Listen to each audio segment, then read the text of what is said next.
Good evening, all of you. আগের দিন আমরা ইন্ডিয়ান জিওগ্রাফির ফিজিওগ্রাফিক ডিভিশন অফ ইন্ডিয়ার 3টি ক্লাস করেছিলাম। আজকে আমাদের ফিজিওগ্রাফিক ডিভিশন অফ ইন্ডিয়ার লাস্টের class, great plain in India. দেখো, তোমাদের একটা কথা বলি যে আমার ফ্রিতে ক্লাসগুলো যেগুলো রয়েছে সেগুলো তোমরা দেখতে পারো। তোমাদের নেট সেট বা ডব্লিউবিসিএস বা বিভিন্ন কম্পিটিটিভ এক্সামে তোমাদের কাজে লাগবে। এবং যারা পেড ব্যাচের সঙ্গে যুক্ত হতে চাও, নেট সেট, ডব্লিউবিসিএস বা আরও জিওগ্রাফি রিলেটেড কম্পিটিটিভ এক্সাম, আমার এই নাম্বারে যোগাযোগ করবে। দেখো, ইন্ডিয়ান জিওগ্রাফির যে সিলেবাসটা রয়েছে, এই সিলেবাসটা ধরে আমরা করছিলাম ইউজিসি নেটের syllabus, physiographic division of India. আজকে আমাদের ফিজিওগ্রাফিক ডিভিশন অফ ইন্ডিয়ার পুরোটা কভার হয়ে যাবে। দেখো, আগের দুটো ক্লাসে আমরা দেখেছিলাম যে ফিজিওগ্রাফিক ডিভিশনে হিমালয় পার্বত্য অঞ্চল, হিমালয় পার্বত্য অঞ্চলের পরে মালভূমি অঞ্চল। আজকে আমরা দেখব উত্তরের সমভূমি, এবং উত্তরের সমভূমির সঙ্গে সঙ্গে উপদ্বীপীয় যে উপকূল বা দ্বীপ অঞ্চল, সেগুলো আমরা আজকে আলোচনা করে নেব। দেখো, উত্তরের সমভূমি বলতে আমরা যে মেনলি যে অংশটা বুঝি সেটা হচ্ছে যে এই পার্টটা তোমরা এই ছবিতে দেখতে পাবে। এইদিকে পাঞ্জাব থেকে শুরু করে গাঙ্গেয় সমভূমি, ব্রহ্মপুত্র সমভূমি, এই পার্টটা আমরা এখানে আজকে আলোচনা করব। এবং এক্সাম রিলেটেড আমরা আলোচনা করেছিলাম আগের ক্লাসগুলোনে, ডিটেলস এর সঙ্গে এক্সাম রিলেটেড। তার আগে তোমাদের বলে রাখি যে উত্তরের সমভূমি অঞ্চল এটা সব থেকে নবীন, যত রকমের ভূপ্রাকৃতিক অঞ্চল রয়েছে ভারতের সব থেকে নবীন ভূপ্রাকৃতিক অঞ্চল। কেন নবীন ভূপ্রাকৃতিক অঞ্চল? কারণ এটা যদি হিমালয় পর্বত হয়, তাহলে হিমালয় পর্বত থেকে বিভিন্ন পদার্থগুলো সঞ্চিত হয়ে, হিমালয় পর্বতটা ক্ষয় হচ্ছে নদীর সাহায্যে, সঞ্চিত হয়ে হয়ে হয়ে হয়ে যে সমভূমি সৃষ্টি করছে, এই যে সমভূমি সৃষ্টি করছে, এটাকেই বলা হয় উত্তরের সমভূমি বা সিন্ধু গঙ্গা ব্রহ্মপুত্র সমভূমি। হিমালয় পর্বতটা কেটে কেটে এটা তৈরি হয়েছে। ভারতবর্ষের 40% পপুলেশন এই উত্তরের গাঙ্গেয় সমভূমি, গঙ্গা ব্রহ্মপুত্র, সিন্ধু গঙ্গা ব্রহ্মপুত্র এই সমভূমিতে বসবাস করে 40%। কেন? কারণ এই সমভূমিটা খুব উর্বর। এখানে বিভিন্ন রকমের যে কৃষিকাজ, শিল্প, এগুলো খুব গুরুত্বপূর্ণ প্রভাব ফেলেছে ভারতে। তার জন্য এখানে 40% মানুষ বসবাস করে। এবার এই যে উত্তরের সমভূমি, এই উত্তরের সমভূমি অঞ্চলটাকে দুটো ডিভিশন আমরা ভাগ করব। একটা ডিভিশন হচ্ছে যে রিজিওনাল ডিভিশন, আর একটা ডিভিশন, যে ডিভিশনটা আমরা পড়ব সেটা হচ্ছে প্রস্থ বরাবর। এই প্রস্থ বরাবর ডিভিশনটাও আমাদের খুব জানা দরকার। প্রস্থ বরাবর, দেখো এখানে দুটো ছবি রয়েছে, এই দুটো ছবি, এটা হচ্ছে প্রস্থ বরাবর ডিভিশন আর এটা হচ্ছে রিজিওনাল ডিভিশন বা আঞ্চলিক ডিভিশন। এখান থেকে আমাদের অনেক প্রশ্ন পরীক্ষাতে আসে বা আসবে। দেখো, এই যে প্রস্থ বরাবর, এই প্রস্থ বরাবর ডিভিশনগুলোকে কতগুলো ভাগে ভাগ করেছে। একটা হচ্ছে ভাবর, একটা হচ্ছে তরাই। দেখো, এটা হিমালয়, এই হিমালয় পর্বতের পাদদেশ থেকে শুরু হচ্ছে আমাদের উত্তরের সমভূমি অঞ্চল, একদম উপদ্বীপীয় মালভূমি পর্যন্ত চলে গেছে, উপদ্বীপীয় মালভূমির আগে পর্যন্ত। এই প্রস্থ বরাবর 3টি ভাগে ভাগ করা হচ্ছে। একটা হচ্ছে ভাবর, একটা হচ্ছে তরাই, একটা হচ্ছে ভাঙ্গার, একটা হচ্ছে খাদার। দেখো, এখানে একটু জিনিস বলে নিই যে পরীক্ষাতে কেমন দিয়ে দেয়, পরীক্ষাতে সিকোয়েন্স দিয়ে দেয় যে উত্তরের সমভূমি অঞ্চলটা প্রস্থ বরাবর ডিভিশন ভাগ করো। তাহলে প্রথমে হবে হিমালয়, হিমালয়ের পরে ভাবর, মানে হিমালয়টা পড়ছে না পোর্শনে, হিমালয়ের পরে হচ্ছে ভাবর, ভাবর থেকে শুরু হচ্ছে নর্থ টু সাউথ যদি বলে তাহলে প্রথমে ভাবর হবে, তারপরে তরাই, তারপর হচ্ছে ভাঙ্গা, তারপর হচ্ছে খাদার। ভাবর কি জিনিস? দেখো এই জায়গাটাতে যদি কোনো হিমালয় থেকে যদি কোনো নদী আসে, নদী এসে প্রথমে সমভূমিতে এসে পড়ছে, সমভূমিতে এসে পড়ে কি হবে, এই নদীগুলো বিভিন্ন রকমের বড় বড় বোল্ডারগুলো ক্ষয় করে নিয়ে আসবে টোপাত কূপ বা এর সাহায্যে এই জায়গাটাতে এ সঞ্চয় করে রাখবে। ফলে এই এই অঞ্চলটা হয় খুব বড় বড় বোল্ডার দিয়ে গঠিত। এবং এই অঞ্চলে কি হয়, যখন কোনো নদী এসে এখানে পড়ে তখন এখানে আন্ডারগ্রাউন্ড হয়ে যায়, মানে এই নিচের দিক দিয়ে প্রবাহিত হয়ে যায়, উপরের দিকে থাকে না, কারণ এই বড় বড় বোল্ডারের ভেতর দিয়ে আসে, এটা খুবই ইম্পর্টেন্ট কথা। এবং এখানে কৃষিকাজে উপযুক্ত নয়, বড় বড় বোল্ডার থাকে। তারপরে আরেকটা জিনিস, এখানে কৃষিকাজ হয় না। এবং এখানে আর একটা জিনিস মনে রাখবে, এই যে 8 থেকে 10 কিলোমিটার পর্যন্ত হিমালয়ের পাদদেশে 8 থেকে 10 কিলোমিটার পর্যন্ত এটা হচ্ছে ভাবর। এবার ভাবরের পরে হচ্ছে তরাই। তরাই দেখো, তরাইয়ে এই যে শিলাগুলো বা এই যে পদার্থগুলো অনেকটা কিন্তু আহ, ছোট ছোট কণা, বড় বড় বোল্ডারের মতো কণা নেই তরাই। তরাই কি হচ্ছে, তরাই আবার নদীটা উপরে উঠে যাচ্ছে, যে কোনো নদী যখন প্রবাহিত হয় তখন ওপর দিয়ে প্রবাহিত হয়। এবং এই অঞ্চলটা প্রচুর বৃষ্টিপাত হয়, ভারতে এই অঞ্চলটা যেখানেই রয়েছে সেখানে প্রচুর বৃষ্টিপাত হয়। এবং একটা জিনিস মনে রাখবে যে এখানে নদীগুলো আবার ঠিক ওপরের দিকে উঠে চলে আসে। বিভিন্ন রকমের যে ওয়াইল্ড লাইফ, যেমন আমাদের কাজিরাঙ্গা ন্যাশনাল পার্ক বা আরও যে হিমালয়ের পর্বতের পাদদেশে যে ন্যাশনাল পার্কগুলো এখানে প্রচুর পরিমাণে হয়, পাওয়া যায়। কেন পাওয়া যায়? এখানে প্রচুর বৃষ্টিপাত হয়। হ্যাঁ, প্রচুর বৃষ্টিপাত হওয়ার জন্য ওয়াইল্ড লাইফ যে প্রোটেকশন সেগুলো সরকার তৈরি করেছে। এখানে নাইট্রোজেনের পরিমাণ বেশি, ফলে এখানে মানে খুব ফার্টাইল, খুব কৃষিকাজ ভালো হয়। এবং একটা জিনিস মনে রাখবে, এখানে ফসফেটের পরিমাণটা কম। তারপরে তরাইয়ের পরে আরো দুটো ফিচার্স যেটা রয়েছে, একটা হচ্ছে ভাঙ্গার, একটা খাদার। ভাঙ্গার মানে কি? ভাঙ্গার মানে দেখো এই পার্টটাকে বলা হয় ভাঙ্গার। ভাঙ্গার মানে পুরনো পুরনো পলিমাটি। ভাঙ্গার মানে পুরনো পলিমাটিগুলো কি হয়ে যায়, ভেঙে যায়, তার জন্য এরকম নাম। আর নদীর পাশেই যে পলিমাটি, এই যে এই অংশটা, এটাকে বলা হয় খাদার। ঠিক আছে, ভাঙ্গারের সঙ্গে খাদারের এটাই পার্থক্য। এই সিকোয়েন্সটা তোমরা মনে রাখবে, তাহলেই হবে। আর একটা জিনিস বলে দিই, যে হিমালয় পর্বতের যেখান থেকে শেষ হচ্ছে, মানে হিমালয় পর্বতের পাদদেশ থেকে একদম এই দিকটা হচ্ছে উপদ্বীপীয় মালভূমি। এই পুরো অঞ্চলটাকে প্রস্থ বরাবর আমরা ভাগ করলাম এবং এই প্রস্থ বরাবর সিকোয়েন্সটা আমরা জানলাম। এবং একটা তোমাদের জিনিস বলি, আমাদের এটা ধরো সাপোজ ভারত, এর এই উত্তরের সমভূমি অঞ্চলটা একদম পাঞ্জাব থেকে শুরু করে আমাদের পশ্চিমবঙ্গের এই পশ্চিমবঙ্গ পর্যন্ত চলে আসছে। এটার দৈর্ঘ্য মোটামুটি 3200 কিলোমিটার পর্যন্ত। 3200 কিলোমিটার এর দৈর্ঘ্য কত? 3200 কিমি। এবং এটার প্রস্থ কিরকম? পাঞ্জাবের দিকে এটার প্রস্থ হচ্ছে 500 কিমি পর্যন্ত হয়, এবং পশ্চিমবঙ্গের এই পাটটাতে কত হয়? মোটামুটি 150 কিলোমিটার পর্যন্ত হয়। ঠিক আছে, এইটা একটু মনে রাখবে। এবং এই যে পাটটা, এই পুরো পাটটা গঙ্গা, ব্রহ্মপুত্র এবং সিন্ধু এই সমভূমিও বলে। দেখো এবার অল্প অল্প করে লেখা আছে ভাবর, তরাই সম্বন্ধে তোমরা একটু এখান থেকে পড়ে নিও। তারপরে ভাঙ্গার এবং খাদারের মধ্যে কিছু পার্থক্য আছে যেগুলো আমি বললাম।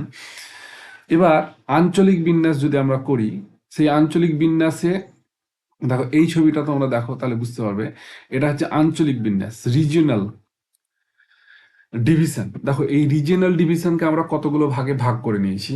1 নম্বর ভাগ আমরা যেটা করব, সেই ভাগটা হচ্ছে পাঞ্জাব অঞ্চল। 2 নম্বর ভাগটা হচ্ছে গাঙ্গেয় সমভূমি অঞ্চল। গাঙ্গেয় সমভূমিকে আবার 3টে ভাগ করে নেবো আমরা আমাদের সুবিধার্থে, উচ্চ গঙ্গা, মধ্য গঙ্গা, নিম্ন গঙ্গা। তারপরে দেখো আরেকটা ভাগ রয়েছে ব্রহ্মপুত্র ডিভিশন। আর আরেকটা যেটা, সেটা আমরা এটার সঙ্গে পড়ে নেব, সেটা হচ্ছে ভারতের মরু অঞ্চল। এটা এই ভাগের সঙ্গে আমরা পড়ে নেব, এটা আলাদা করে পড়বো না। তাহলে এই যে কতগুলো ভাগ, 1, 2, 3, চারটে চারটে ভাগ আমরা রিজিওনাল ডিভিশনে পড়বো। এবার দেখো অল্প অল্প করে তোমাদের এখানে যেগুলো পরীক্ষাতে রিলেটেড আসে সেগুলোই দেওয়া আছে। উল্টো পাল্টা অনেক জিনিস আমাদের পড়ে নিই, কিন্তু মেন জিনিসগুলো আমরা ভুলে যাই, সেগুলো আমাদের করলে হবে না।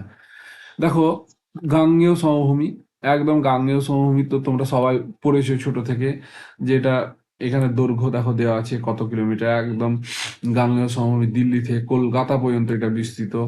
ঢাল কমতে কমতে গেছে এবং এই গাঙ্গেয় সমভূমিকে তিনটি ভাগে ভাগ করা হয়েছে। গঙ্গা যে দিক দিয়ে প্রবাহিত হয়েছে সেটাকে আবার তিনটি ভাগে আমরা ভাগ করেছি।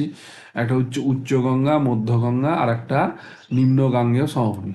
এবার দেখো উচ্চ গাঙ্গেয় সমভূমি সম্বন্ধে কিছু জিনিস তোমার দেওয়া আছে, যে এটার গড় গ্রেডিয়েন্ট, গ্রেডিয়েন্ট মানে 25 সেমি। এই জিনিসটা একটু বলে দিই।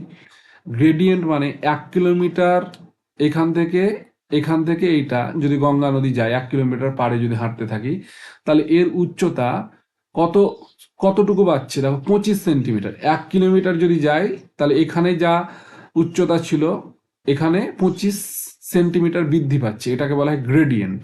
ঠিক আছে, এবার এই গ্রেডিয়েন্ট দেখো এখানে দেওয়া আছে, এখানে কোন কোন রাজ্য, মানে আমাদের উত্তরাখণ্ড, তারপরে আহ উত্তরপ্রদেশের কিছু অংশ, এটাকে বলা হয় উচ্চ গাঙ্গেয় সমভূমি। ঠিক আছে, এটাই তোমরা একটু পড়ে নিও। এখানে দেখো দেওয়া আছে রোহিলখণ্ড, তারপরে দোয়াব, যমুনা, গঙ্গা যমুনা দোয়াব, এগুলো সব উচ্চ গাঙ্গেয় সমভূমি অঞ্চলের মধ্যে পড়ছে। তারপরে দেখো মধ্য গাঙ্গেয় সমভূমি, মধ্য গাঙ্গেয় সমভূমিতে শুরু হচ্ছে কোথায়, এ দেখো এই যে লেখা আছে উত্তরপ্রদেশ এবং বিহারের পূর্ব অংশ পর্যন্ত বিস্তৃত। উত্তরপ্রদেশ থেকে শুরু হচ্ছে, সীমানা দেখো ডিটেলস এখানে লিখে দিয়েছি। হ্যাঁ, সীমানাটা একটু দেখে নিও। তারপরে এই অঞ্চলে নদী অনেক সময় গতিপথ বদলাতে থাকে। বিহারের সোন নদী রয়েছে, সেটাকে অনেক সময় কোসি নদী বিখ্যাত। এগুলোকে আর ডিটেলস এগুলো দেওয়া আছে, কিন্তু এত ডিটেলস। তারপরে ঘরঘরা, এই সব নদীগুলো রয়েছে, এই নদীগুলো তোমাদের নাম একটু মনে রেখো। তারপরে দেখো নিম্ন গাঙ্গেয় সমভূমি অঞ্চল, নিম্ন গাঙ্গেয় সমভূমি অঞ্চল মানে বিহারের পূর্ব অংশ থেকে শুরু হচ্ছে এবং একদম পশ্চিমবঙ্গ বাংলাদেশ চলে যাচ্ছে লাস্টের পোর্শনটা। এখানে গ্রেডিয়েন্টটা অনেক কম। হ্যাঁ, এবং বিশ্বের বৃহত্তম বদ্বীপ সৃষ্টি করেছে গঙ্গা ব্রহ্মপুত্র যে বদ্বীপ, সেই গঙ্গা ব্রহ্মপুত্র বদ্বীপে আমাদের পশ্চিমবঙ্গে তোমরা জানো সুন্দরবনের বদ্বীপ ম্যানগ্রোভ রয়্যাল বেঙ্গল টাইগারের জন্য বিখ্যাত। তারপরে আমরা লাস্টে যেটা পড়বো ব্রহ্মপুত্র সমভূমি। ব্রহ্মপুত্র সমভূমিতে দেখো, ব্রহ্মপুত্র সমভূমিতে এই জায়গাটা চলে যাও, ছবিটাতে দেখলে বুঝতে পারবে। এটা হচ্ছে ব্রহ্মপুত্র সমভূমি। এই পার্টটাকে বলা হয় ব্রহ্মপুত্র সমভূমি। এই ব্রহ্মপুত্র সমভূমি মানে ব্রহ্মপুত্র নদী হিমালয় থেকে বিভিন্ন রকম আহ পদার্থগুলো ক্ষয় করে এনে যে সমভূমি তৈরি করেছে সেটাকে বলা হয় ব্রহ্মপুত্র সমভূমি। এই ব্রহ্মপুত্র সমভূমি সম্বন্ধে একটা ইন্টারেস্টিং জিনিস তোমাদের বলি, এটার 3 দিক পাহাড় দ্বারা বেষ্টিত। এ দেখো এই দিকটাতেও পাহাড় রয়েছে হিমালয়, আবার এই দিকটা ব্রহ্মপুত্র নদী এখানে প্রবেশ করে যাচ্ছে, আবার এই দিকটাতেও পাহাড় রয়েছে, আবার এই দিকটাতেও পাহাড় রয়েছে। তাহলে দেখো এইটা একটা পাহাড়, এইটা একটা পাহাড়, এইটা একটা পাহাড়, 3 দিক পাহাড় দ্বারা বেষ্টিত। এই ব্রহ্মপুত্র নদী অঞ্চলটা দেখো এখানে কিছু ডিটেলস লেখা আছে। অসমের মালভূমি নামেও পরিচিত। বিভিন্ন রকমের পাহাড়গুলো আছে, নাগা পাহাড়, গারো, খাসি, এগুলো তো পড়িয়েছিলাম হিমালয়ের বিভিন্ন রকমের ইয়েতে ডিভিশনে। এবং বিভিন্ন রকমের সঞ্চিত করে বিশ্বের অনেক সময় বৃহত্তম দ্বীপ মাজুলি নদী, তোমরা সবাই নাম শুনেছ, নদী গঠিত সব থেকে বড় দ্বীপ। মানে নদী, এই ধরো নদী চলে গেছে, নদীর মধ্যেই একটা চড়া সৃষ্টি হয়েছে, এটাকে বলা হয় দ্বীপ। নদী গঠিত দ্বীপ, বদ্বীপ আলাদা জিনিস। বদ্বীপ মানে নদী যখন সমুদ্রে গিয়ে মিশবে সেটাকে বলা হয় বদ্বীপ। তো এটা মাজুলি এখানে রয়েছে, এই ডিটেলসটুকু পড়ে নেবে। তারপরে দেখো রাজস্থান, রাজস্থানের সমভূমি। রাজস্থানের সমভূমিটাতে কি ডিটেলস আমাদের পড়তে হবে না, তো রাজস্থানের সমভূমিতে কতগুলো ভাগে ভাগ করা হয়েছে রাজস্থানকে। একটা জিনিস তোমাদের বলি, কার্বনিফেরাস যুগের আগে পর্যন্ত রাজস্থানটা সমুদ্রের তলদেশে ছিল। কোনো কারণবশত সেটা জেগে যায়। কি করে বুঝতে পারি জেগে যায়? এটা সমুদ্রের তলদেশে কেন ছিল? দেখো, চুনা পাথর কোথায় পাওয়া যায়? সমুদ্রের তলদেশে বেশি পাওয়া যায় চুনা পাথর। তো আমাদের রাজস্থানেও চুনা পাথর পাওয়া যায়। বিভিন্ন রকমের সংগমারমার, যে বিল্ডিং গুলো প্রস্তুত করার জন্য যে পাথরগুলো নিয়ে আসা হয় সব রাজস্থান থেকে। ফলে এটা থেকে আমরা অনুমান করতে পারি ভারতবর্ষের অন্য স্টেটে যে এগুলো পাওয়া যায় না, ফলে এটা কিন্তু সমুদ্রের তলে ছিল, এটা থেকে আমরা বুঝতে পারি। এবং রাজস্থানের যে হ্রদগুলো রয়েছে সেই হ্রদগুলো কিন্তু সব নোনা জলের হ্রদ। এই জিনিসগুলো আমরা পাই। আর একটা জিনিস বলি, রাজস্থানের যে সমভূমি রয়েছে, রাজস্থানের যে সমভূমিটা, সেই সমভূমিটা ঢেউ খেলানো। কি খেলানো? ঢেউ খেলানো। মানে এই ঢেউ খেলানো টোপোগ্রাফি এখানে রাজস্থানে, মানে ওয়েবের মতো, বুঝতে পেরেছেন? নদীর সমুদ্রের ঢেউ যেমন ওয়েবের মতো যেমন হয়, সেরকম এখানে রয়েছে। এবং এখানে যে জিনিসগুলো আমাদেরকে মনে রাখতে হবে, যে দেখো এইটা হচ্ছে আরাবল্লী পর্বত। এই আরাবল্লী পর্বতটা এইভাবে অবস্থান করছে আড়াআড়ি ভাবে। ফলে এখানে কিন্তু দক্ষিণ পশ্চিম দিক থেকে মৌসুমী বায়ুটা এসে বাধা পাচ্ছে না, ফলে এখানে বৃষ্টি হচ্ছে না। এগুলো আমি পড়াবো তোমাদের। এবং এই আরাবল্লী পর্বতের যে একদম পশ্চিম পাদদেশ, সেই পশ্চিম পাদদেশের অংশটাকে বলা হয় রোহি। রোহির পরে এই অংশটা, এই যে এই অংশটাকে বলা হয় বাগার। এবং তারপরে যে অংশটা রয়েছে সেই অংশটাকে বলা হয় মরুস্থলী। মরুস্থলীটা একদম পশ্চিম দিকে। বেশিরভাগ অংশ পাকিস্তানে অবস্থান করলেও আমাদের ভারতে কিছু অংশ রয়েছে, যেমন জয়সালমের, তারপরে এই এই বিকানের, এই জায়গাগুলোর একদম মরুস্থলী, শুধু বালি আর বালি এই জায়গাটাতে রয়েছে। এই জিনিসটাই মনে রাখবে, আর কিছু মনে রাখার দরকার এখান থেকে নেই। একটা লবণাক্ত হ্রদ রয়েছে, সম্বর হ্রদ। আর একটা জিনিস আমি এখানে বলতে তোমাদের ভুলে গেছিলাম, যে সেটা হচ্ছে যে পাঞ্জাব, পাঞ্জাবের পাঞ্জাব সমভূমি, সিন্ধু সিন্ধু সমভূমি।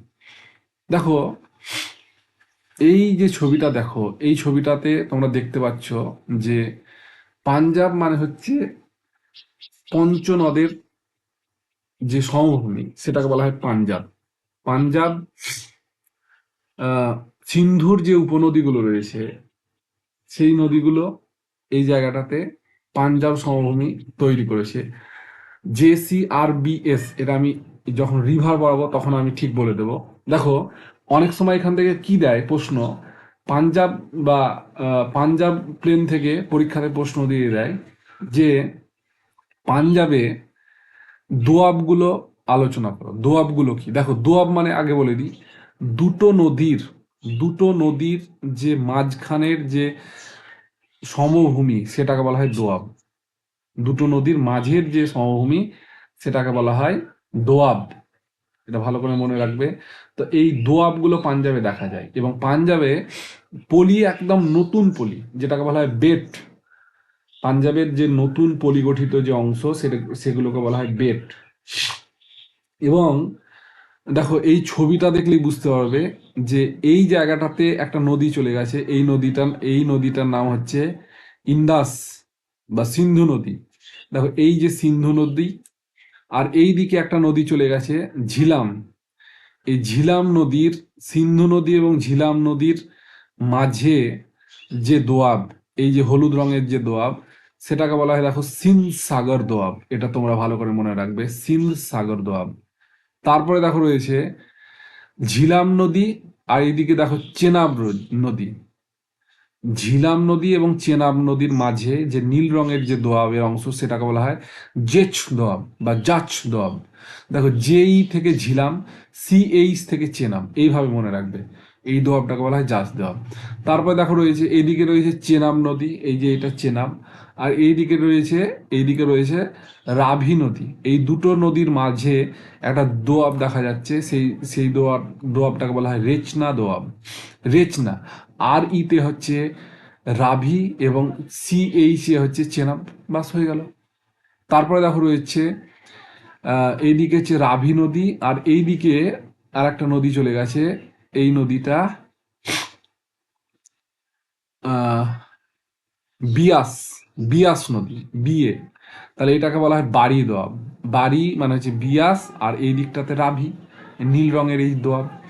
তারপর দেখো রয়েছে বিস্ত দোয়াব। বিস্ত মানে এইদিকে তো বিয়াস বলে দিলাম, আর এইদিকে এস্তি মানে হচ্ছে সতলুজ।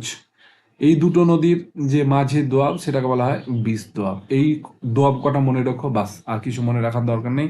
এখান থেকে পাঞ্জাব প্লেন থেকে এই প্রশ্নগুলোই বারবার দিয়ে দেয়, ঠিক আছে? আর এখান থেকে কিছু জানার দরকার নেই। এই জিনিসগুলো তোমরা এখান থেকে আহ, করে নেবে, এবং যাদের ম্যাটেরিয়ালসের প্রয়োজন হবে তাদেরকে আমি সেন্ড করে দেবো, কোনো অসুবিধা নেই। তাহলে এটা উত্তরের বৃহৎ সমভূমি অঞ্চল হয়ে গেল। উত্তরের বৃহৎ সমভূমি আমরা পড়ে নিলাম। এরপরে দেখো উপকূল, উপকূলীয় সমভূমি, লাস্ট পার্ট ভারতের উপকূলীয় সমভূমি। সেই উপকূলীয় সমভূমিটা পড়বো। উপকূলীয় সমভূমি মানে কি? উপকূলীয় সমভূমি মানে দেখো, এইটা ভারত, এই ভারতের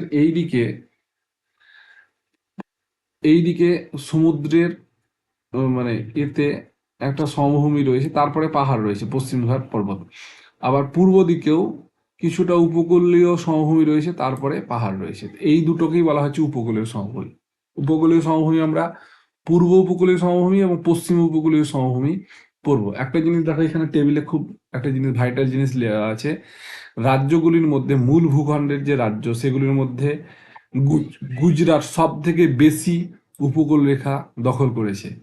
এবং সব থেকে আহ, এগুলো যদি বলা হয়, তাহলে সব থেকে বেশি উপকূল রেখা দখল করেছে হচ্ছে আন্দামান নিকোবর। আন্দামান নিকোবর দেখো 1962 কিলোমিটার এটা দখল করে নিয়েছে।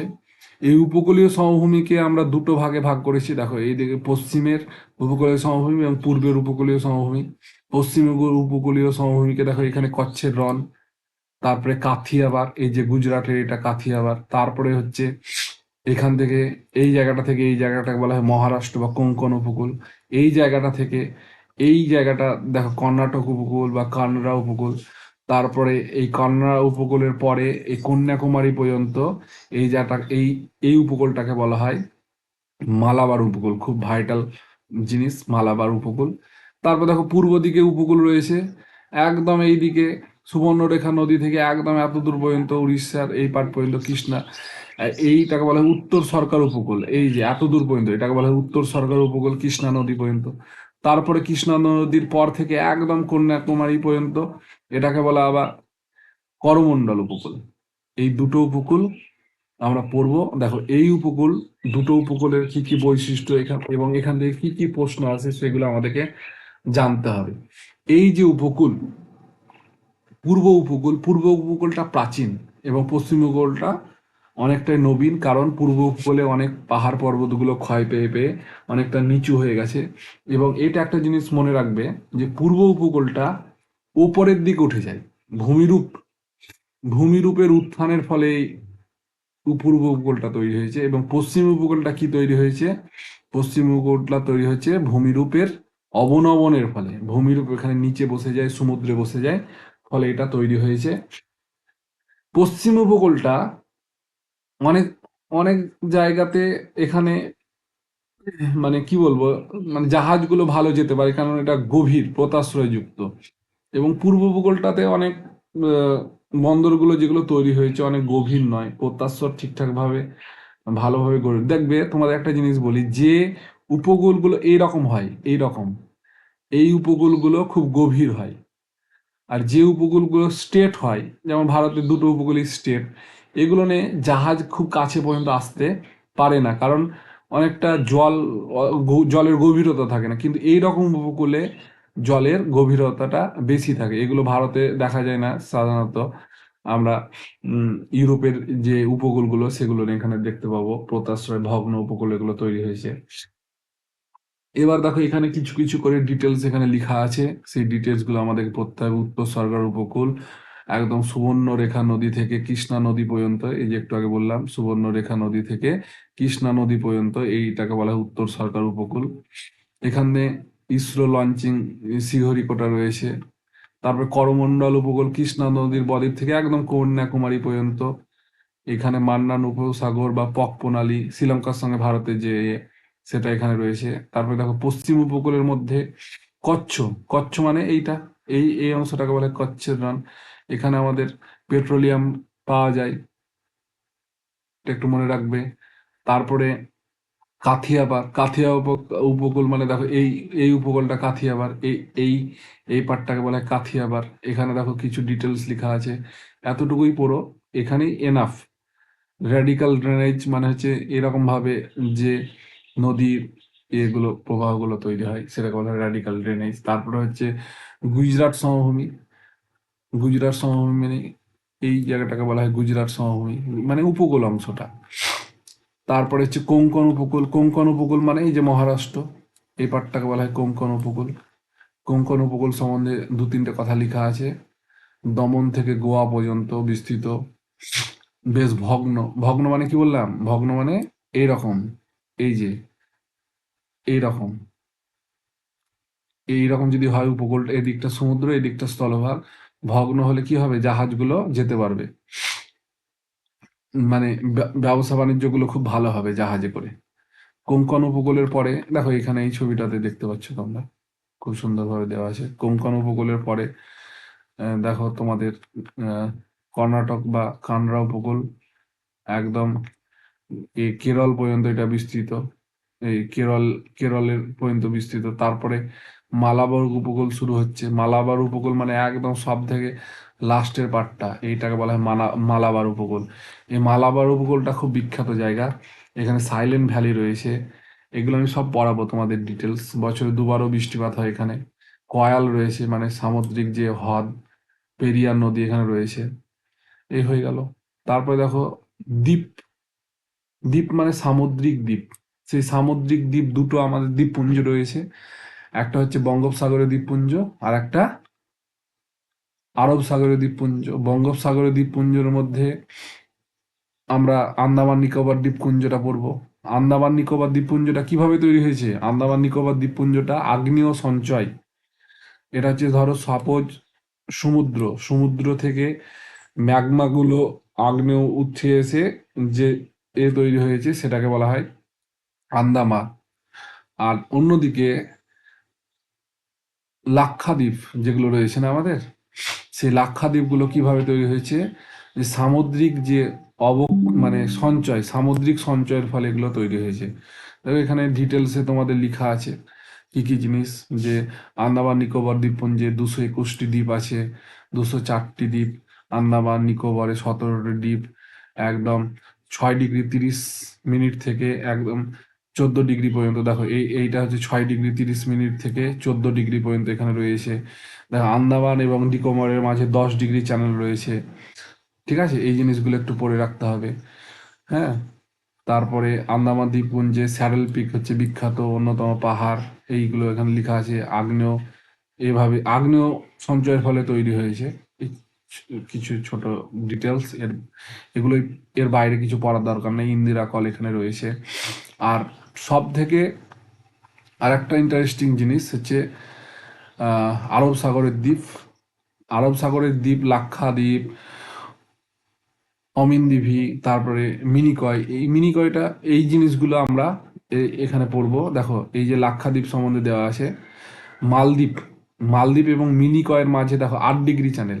দেখো এগুলো কিভাবে তৈরি হয়েছে 8 ডিগ্রি 9 ডিগ্রি? এটা যদি আমাদের পৃথিবী হয়, এটা হচ্ছে কর্কটক্রান্তি রেখা, কর্কটক্রান্তি রেখা 0 ডিগ্রি।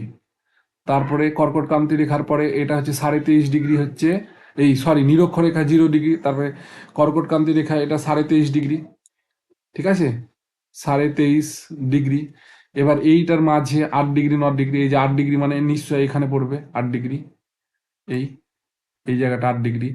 মালদ্বীপ এবং মিনিকয়ের মাঝে, তারপরে 9 ডিগ্রি মানে কি? মিনিকয় এবং এই যে লাক্ষাদ্বীপ, মিনিকয় লাক্ষাদ্বীপের মাঝে এই অংশটাকে বলা হয় 9 ডিগ্রি। যেন মিনিকয়টা আমাদের অবশ্য ভারতের অধীনে নেই মিনিকয়টা। এই ডিটেলসগুলো এখানে আছে, তোমরা এই ডিটেলসগুলো এখান থেকে পড়বে। তাহলে আজকে আমরা আমাদের এই টপিকে ইন্ডিয়ান জিওগ্রাফি ফিজিওগ্রাফিক ডিভিশন পুরোটা পড়ে নিয়েছি। তোমরা আজকে পিওয়াইকিউটা পেড ব্যাচের সঙ্গে থাকবে। পেড ব্যাচে যারা আছো তারা পিওয়াইকিউগুলো প্র্যাকটিস করবে। আর এখানে একটা জিনিস তোমাদের বলে নিই, যে আমাদেরকে এক্সাম ওরিয়েন্টেড পড়তে হবে। এই লাক্ষাদ্বীপ নিয়ে যদি তুমি পড়ো তাহলে দেখবে একটা বই তৈরি, মানে 100 পাতা 500 পাতার বুক রয়েছে মার্কেটে, কিন্তু অত আমাদের জানার প্রয়োজন নেই। যেগুলো আমরা জানবো সেগুলো হচ্ছে ওই এক্সাম ওরিয়েন্টেড। আজকে ইন্ডিয়ান ফিজিওগ্রাফি ডিভিশন শেষ। নেক্সট ফ্রি ক্লাসে আমি তোমাদের ড্রেনেজ সিস্টেম, ভারতবর্ষের নদী ব্যবস্থাগুলো বলবো এবং কেমন প্রশ্ন আসছে সেগুলো নিয়ে আলোচনা করব। Thank you. তোমরা যদি নতুন কিছু শিখে থাকো তাহলে অবশ্যই কমেন্ট করে জানাবে। ধন্যবাদ।